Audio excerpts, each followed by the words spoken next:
دوستان سلام و درود. دوستان میخوام طریقه آموزش دکمه زدن دکمه ترکیه‌ای با دستگاه ایرانی بهتون آموزش بدم. دیگه لازم نیست با دستگاه‌های خارجی گیرون بخرید. با همین دستگاه دکمه زن ایرانی میتونید دکمه‌های ترکی هم پرس کرد.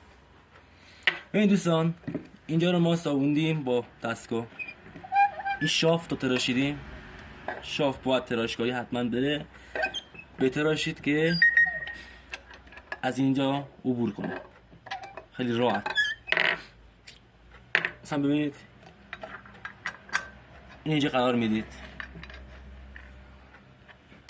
خوب دقت کنید. به این صورت باید جا بره.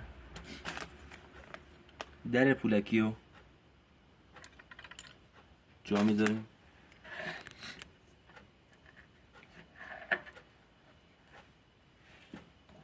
ببینید خوب دقت کنید میزون باشه. حل.